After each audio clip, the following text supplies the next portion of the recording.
This program was first broadcast on Canterbury's access media station, Plains FM, and was made with the assistance of New Zealand On Air.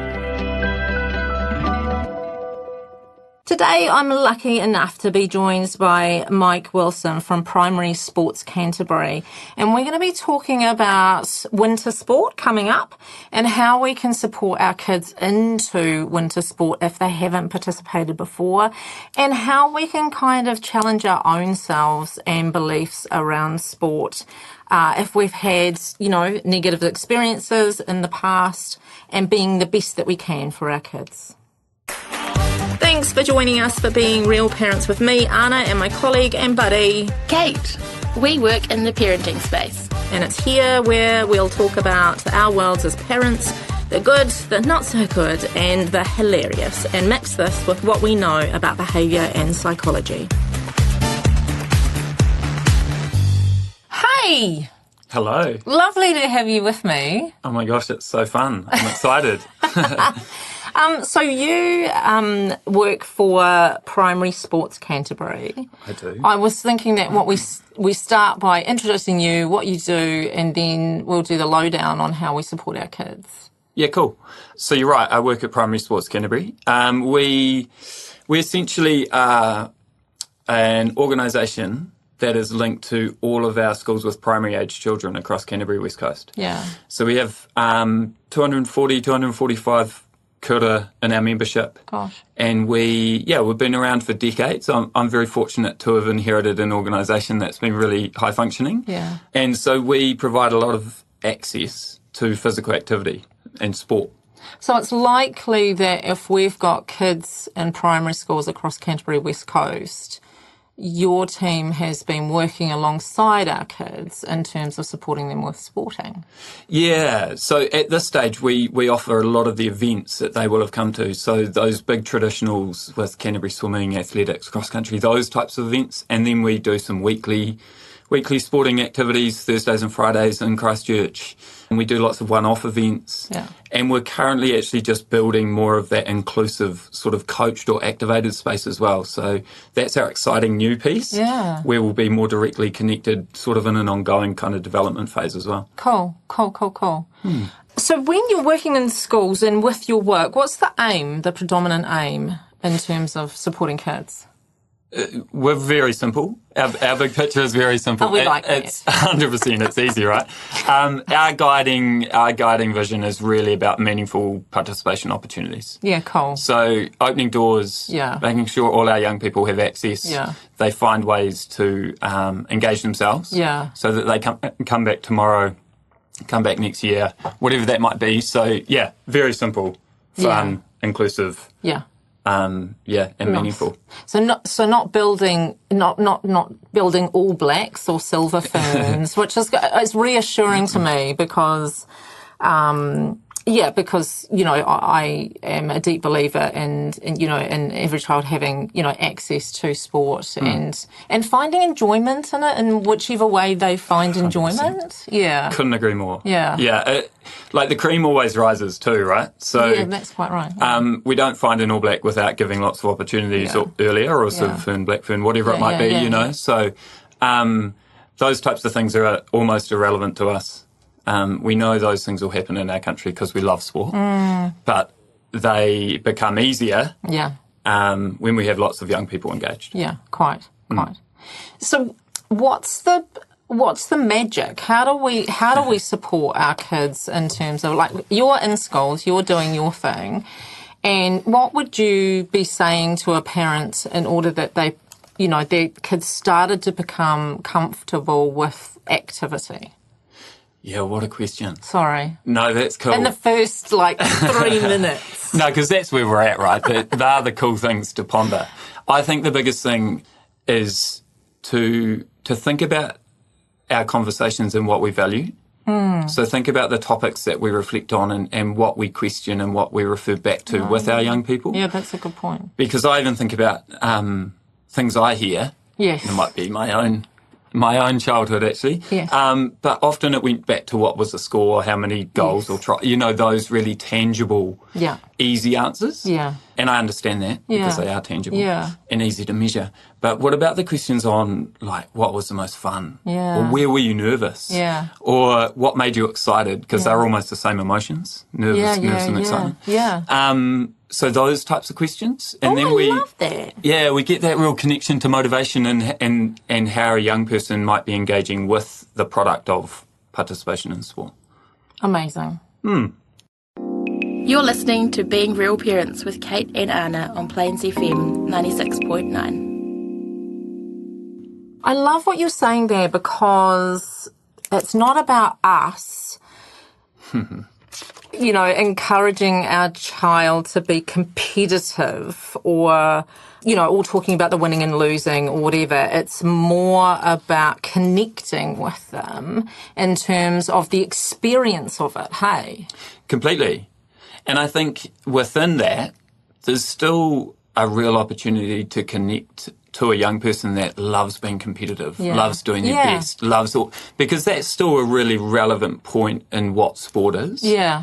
I think that sometimes we get misconstrued around that whole, competitiveness is bad because that person's trying to win. And it's like, well, it's kind of inherent in playing a sport that you're trying to pass properly to score a try or a goal or So the competitiveness in my opinion, isn't the challenge.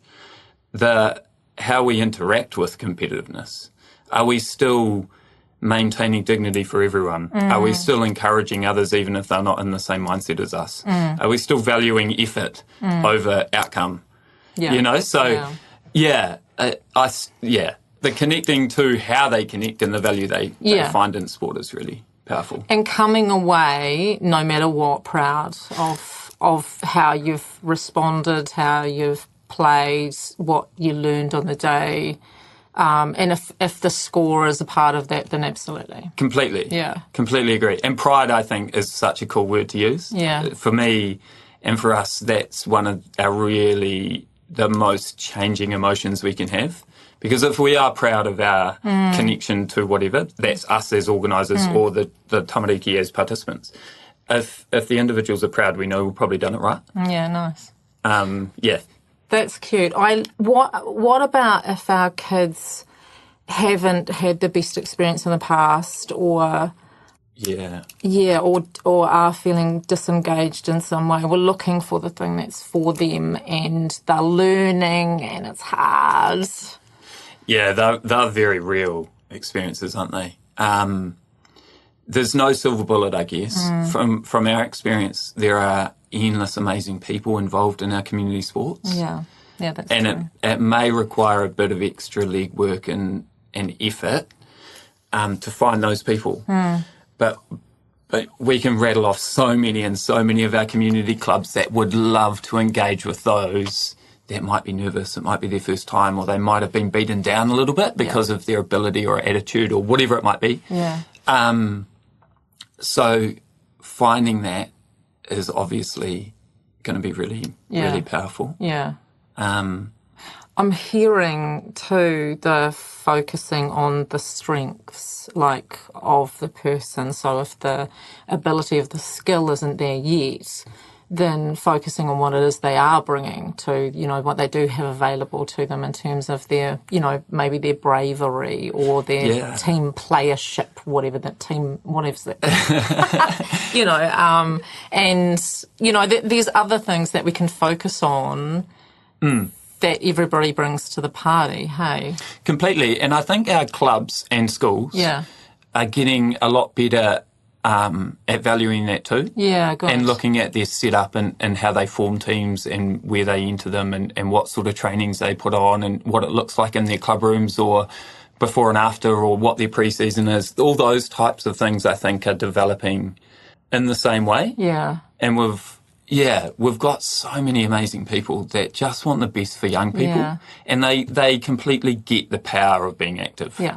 They buy into that. That's why they're dedicating their time to the space too. Yeah. So, I think we just have to hunt them out and then going along. I agree with you. It's so interesting. I'm just reflecting on my own experience as a parent, and the community coaches that I've seen with my kids aren't just sports coaches. No. They're actual kid coaches, aren't they? Yeah. You know, they're all about the child growing and the experience, and that's way beyond just playing sport. 100%. And I think there's a real acknowledgement. I know working alongside a lot of RSOs, our regional sports organisations, that's their push too. How do they value those community people that are doing so much more than the technical aspect of sport? So I'm with you. I think that the high majority of our settings are becoming so inclusive of our young people.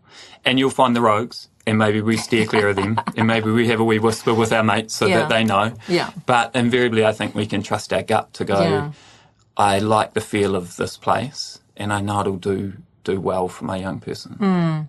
And then the flip side is trusting our knowledge of our young people and knowing what they are passionate about, or where they get their motivation, or what they need to feel comfortable and valued, and just finding those environments. Yeah. And it may not be structured sport for a whole season. True. You know, like, don't get me wrong, I'm a big advocate, and I love the structured sport thing in kind of in balance and stuff, but it might be that they go to community activity groups, or they, you know, do small pockets of stuff at local playgrounds or whatever it might be. I was going to talk about how we as parents really do need to reflect on who we're being for our kids in this, hey? Yeah, I'd agree. That's a really challenging thing, isn't it? It's a really challenging thing because, you know, we do see parents that are behaving, you know, aggressively. We do see parents who are expecting too much of their kids. We do see parents that are really tough on their kids. Yeah. And, you know, as you said, parents know their kids best, and some of that might be appropriate for their own child.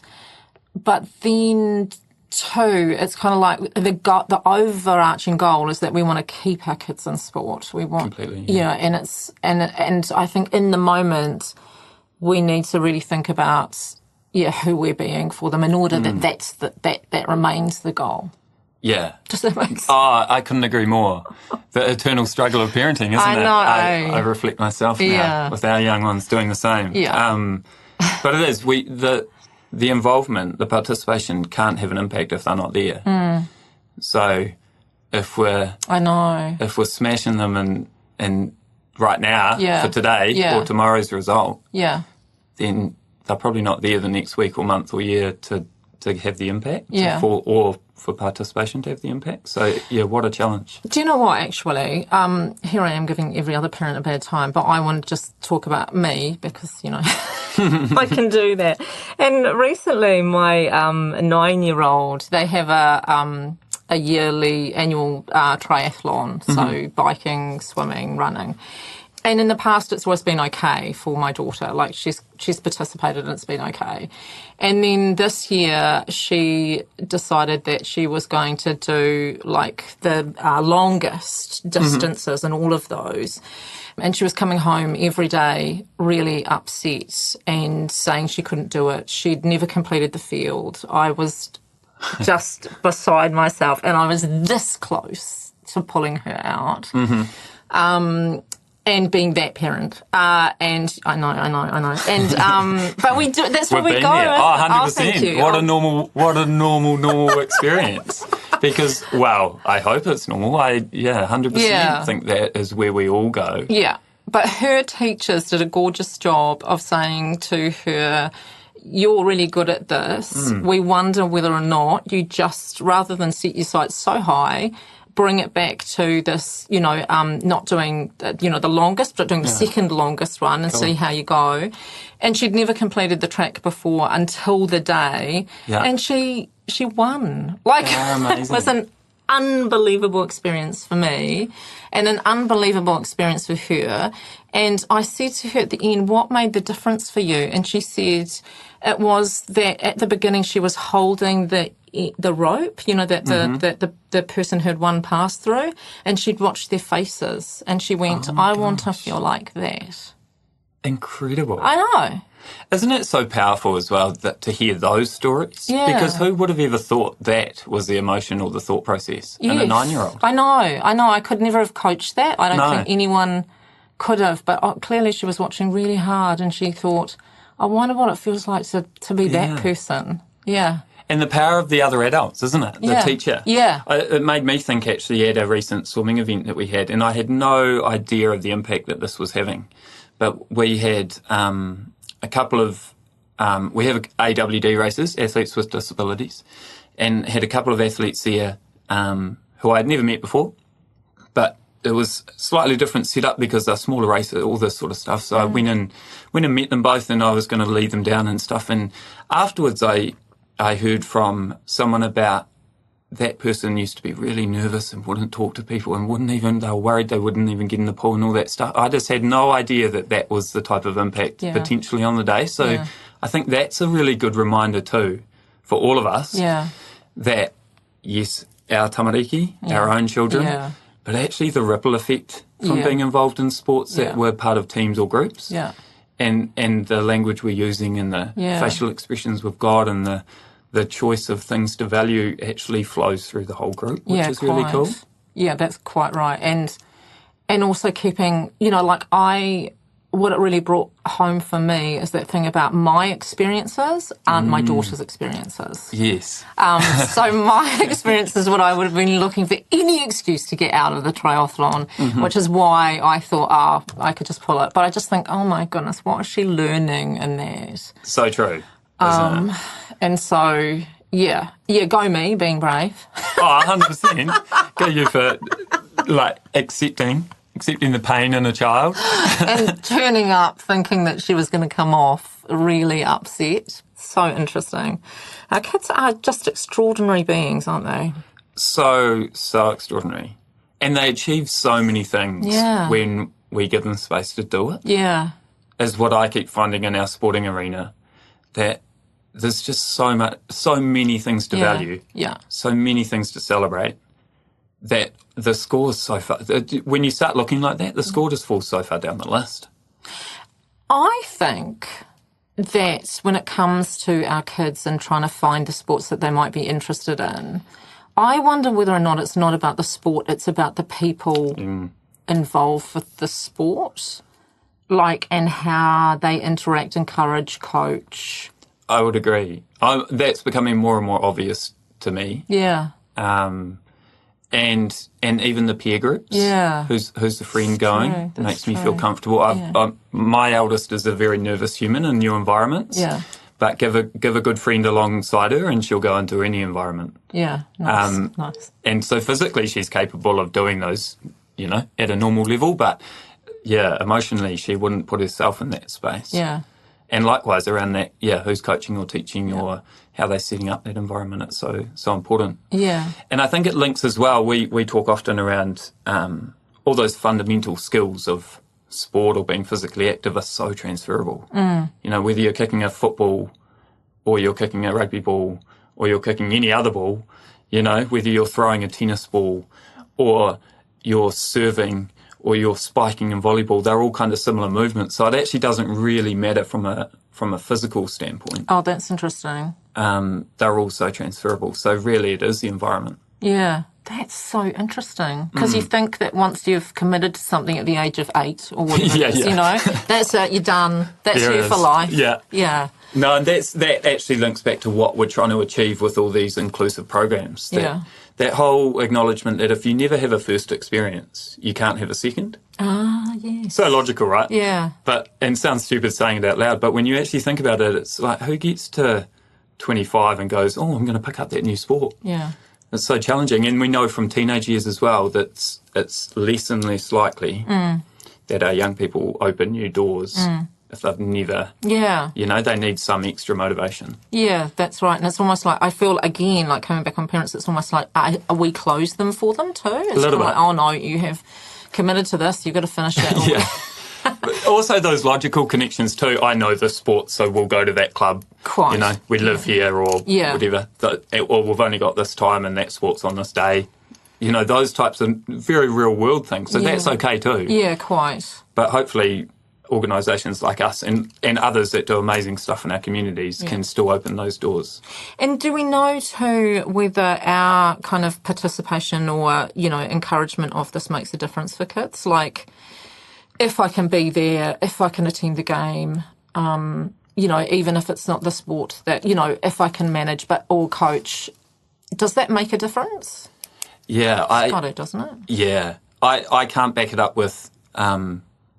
earth-shattering research or longitudinal studies over decades, but experientially and seeing young people, the impact of parental involvement is huge. And the lowest level of parental involvement is physically being present from what we see. Yeah. And exponentially grows from there to that supportive, encouraging, all of those normal types of involvement just exponentially changes. I think too, being able to see the coach at work has been really useful for me in terms of, how, what I'm saying and the thing, the skills that they're working on, and especially if it's a new sport for me and, just the language around it. Yeah. Yeah. I think it also, we can, as parents, we can sit in the space of being a general supporter. And it's probably a good thing that we don't need to know all the technical. I think sometimes that's true. We get nervous by, I don't actually know how to coach you to hit that ball better, or run a different line or do that pass, Yeah. But actually it's probably a better space just to be the general kind of cheerleader. Nice. Okay, that's good to know. Yeah. Yeah, that's cool actually, because I was just aware that holidays was coming up and I must get Get the equipment out. Yeah. Go and let them explore. Because we all just doing it. They'll find their way, you know. And even I reflect on a few environments I've been in that I have been very fortunate in thinking, geez, this is going to be really technical and I'll need to know the right language and I'll need to, and hearing some people at very, very high ends in certain sports saying, did the pass get to them? Well, that's our first problem. If they're doing that, we'll work on how they hold their hands. Let's not get too technical to it, those things. So it's actually, it's a great point. Yeah. So our job is to practice catching with them if catching is important. Take them down to the hoop if that's important, that kind of thing. 100%. Open the doors by giving time and space. Yeah, nice. And hopefully some equipment. Yeah. But, time and space. They'll explore, they'll be active. Yeah. Which will build their confidence. Yeah. Yeah. And showing you as a real person is also powerful. I think if you never do it when you're not proficient, how can we expect them to? Yeah, true. Nice. Yeah. That's really nice. So Mike and I have just been talking through the top tips, and there's a few newbies in here that you haven't heard through our kōrero, but I still think that we need to bring them out, and they certainly reflect on what we've talked about. So number one, I would say, is have a think about who we're being for our kids in terms of sport. And if they've had a game or been involved in something, thinking really hard about joining them in their experience of it as opposed to winning and losing. We talked about the emotions that they would have felt and, and how they were proud of themselves. And those are the sorts of things that really can support our kids to be and remain in sport. And then number two, we talked about finding the things or the sport that our kids might become involved with, and how do we know it's the right one. And Mike and I just talked about, tuning into our intuition and watching our children. We know that as adults, if we want to nurture and care for our well-being and find activities that support that, we often ask the question, what was the things that brought you joy when you were a child? And then finding the elements of that and returning to it. So that's exactly what we want to be tuning into with our kids. What are the things that bring them joy when you watch them out on the lawn, when they're with their buddies, those sorts of things, because it's likely if you can find elements of that inside of sport, you're on a winner. And then the other thing is as well that I love that Mike said about giving our children time and space, which again is that out on the lawn, at the field, getting familiar with the equipment that goes with that, and, and giving our children that experience of sport outside of the actual game. I really recommend Primary Sports Canterbury's website to have a good look at and see what they do and how they're working and supporting our kids. And much of the information that we talked about here is on there and will certainly be of interest. I found it really interesting myself. If you want to be in touch with us at Real Parents, you're really welcome to do that. Please go to our website, www.realparents.org.nz. And I just wanted to also alert you to the fact that we have a webinar, Balancing Our Teens' Screen Time, on Tuesday, the 30th of April at 7:30 p.m. If you want to be if you want to attend, we'd love to see you there. Email me directly, anna@realparents.org. Awesome. Thanks for being with us today. We hope you've learned that while parenting is challenging sometimes, that's totally normal. It's been fun having you with us. Keep being amazing. Bye!